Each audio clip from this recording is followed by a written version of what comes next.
तो नमस्कार दोस्तों, मैं हूं प्रमोद कनौजिया और आपका टिप्स में स्वागत है।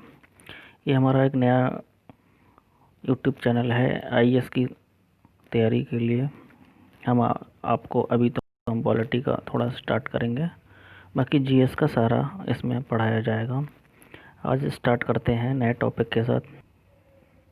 हाँ दोस्तों, तो इस चैनल में हम आपको स्टडी कराएंगे कि सबसे पहले history, geography, polity, economy, environment, science and technology and current, मतलब जीएस फर्स्ट पेपर पूरा कराएंगे। और अभी हम स्टार्ट करते हैं पॉलिटी का एक टॉपिक, जैसे उद्देश्य का। तो चलो दोस्तों, मैं प्रमोद कनौजिया अब आज को आपको स्टार्ट करता हूँ पॉलिटी में उद्देश्य का प्रस्तावना। पॉलिटी का पहला टॉपिक स्टार्ट कर रहा हूँ और आपको पूरी पॉलिटी इसी चैनल पे आपको मिलेगी। कोशिश करूँगा हर पर डे आपको एक वीडियो आपको प्रोवाइड कराऊँ। Thank you. स्टार्ट करते हैं। सबसे पहले देखते हैं कि उद्देश्य का होती क्या है। तो उद्देश्य का बहुत सारी किताबों में आपने पढ़ रखा होगा सब कुछ। तो उद्देश्य का एक जो हमारे संविधान निर्माता, उद्देश्य का निर्माता थे, उनको लेके एक शपथ है। जैसे शपथ में उन्होंने कहा है कि हम भारत के लोग भारत को एक संपूर्ण प्रभुत्व संपन्न समाजवादी पंथनिरपेक्ष लोकतंत्रात्मक गणतंत्र राज्य बनाने के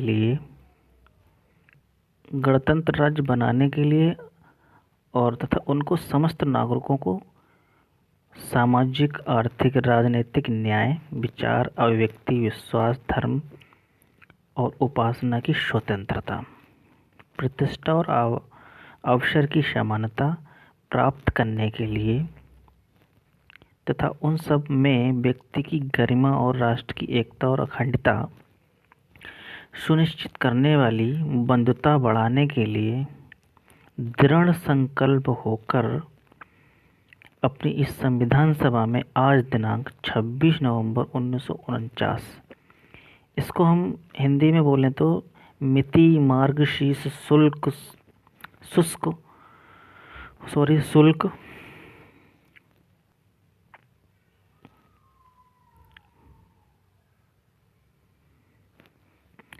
सप्तमी संवत 2006 विक्रमी को इस संविधान को अंगीकृत अधिनियम द्वारा आत्मप्रत करते हैं। तो देखा दोस्तों, ये एक तरह का एक दृढ़ संकल्प है। इसमें हम दृढ़ संकल्प लेते हैं संविधान को कैसे क्या करते हैं और उद्देश्य को कैसे समर्पित करते हैं। अब रही बात ये उद्देश्य का हो गई, इसमें कौन सा वर्ड कब जोड़ा गया, किसने क्या बोला है, सर्वोच्च न्यायालय ने क्या वरीयताएं दी। अच्छा, ये कितनी हमारे संविधान के लिए ज़रूरी है या कितनी बेनिफिशियल है। तो सबसे पहले संविधान के बारे में बात करें तो संविधान में जितने भी अधिनियम का प्रारंभ जो होता है या आरंभ होता है, उद्देश्य का से होता है। तो ये तो आरंभ की दोस्तों बात हो गई। जो इसके मुख्य आदर्श हैं एवं आकांक्षाओं का उल्लेख भी करती। तो जो हमारे अधिनियम हैं उनके आदर्शों और आकांक्षाओं का उल्लेख करती हैं। अच्छा, उन अधिनियम का जो लक्ष्य है, नीतियां हैं, वो समझने में मदद करती है हमारे उद्देश्य का। भारतीय संविधान की उद्देश्य का संविधान निर्माताओं के विचारों को मानने की एक कुंजी है। अब देखा कि अधिनियम की नीतियों और लक्षणों को पहचानने की जहाँ तक कोशिश करती है, वहीं जो निर्माता है उनके विचारों को समझने की भी कुंजी है। तो अब ये चीज़ें हमको पता लग जाती हैं। जैसे हम देखते हैं कि इसको हम कुछ दो डेटों से देखते हैं कि 13 दिसंबर 1946 को प्रस्तुत इसको किया गया और 22 जनवरी 1949 को स्वीकृत किया गया, ऐसा हमें देखने को मिलता है। और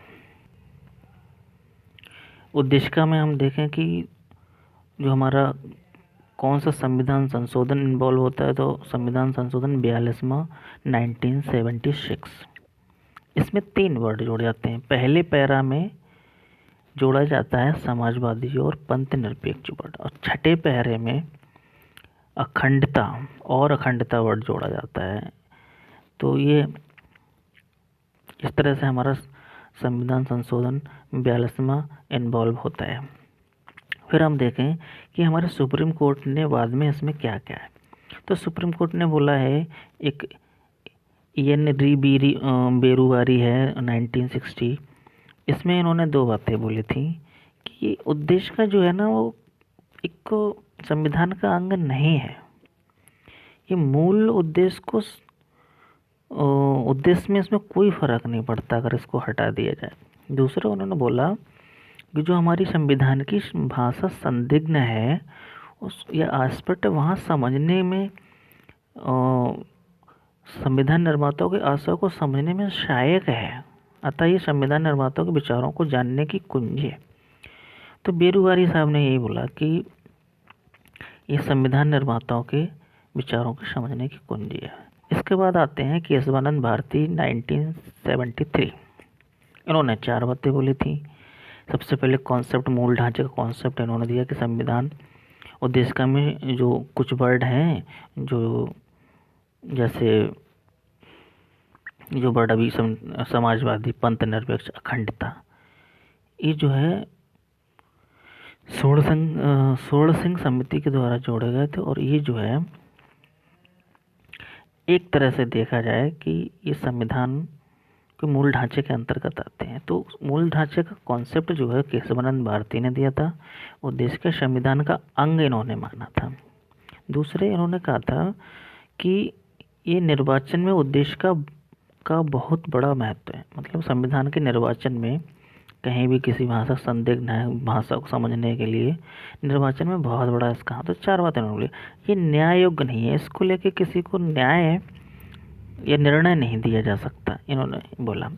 एक थे यहीं पे न्यायमूर्ति थे हिदायतुल्ला गोलकनाथ बनाम पंजाब। इन्होंने कहा ये संविधान की आत्मा है, जबकि हमारे अम्बेडकर साहब ने कहा था आर्टिकल 32 को बोला ये संविधान की आत्मा है। वहीं पे इन्होंने मुंशी KS मुंशी ने कहा था कि ये राजनीतिक जन्मपत्री है। तो सुभाष कश्यप ने कहा कि संविधान जिस तरह से शरीर है उसी तरह से हमारी जो उद्देशिका है वो आत्मा है। उद्देशिका का आधारशिला है। उद्देशिका अगर किसी बिल्डिंग की एक आधारशिला है तो संविधान उस पर खड़ी अट्टालिका है, समझो, उस पर खड़ी बिल्डिंग है। उद्देशिका में प्रयुक्त प्रमुख शब्दों का अर्थ निम्नलिखित है।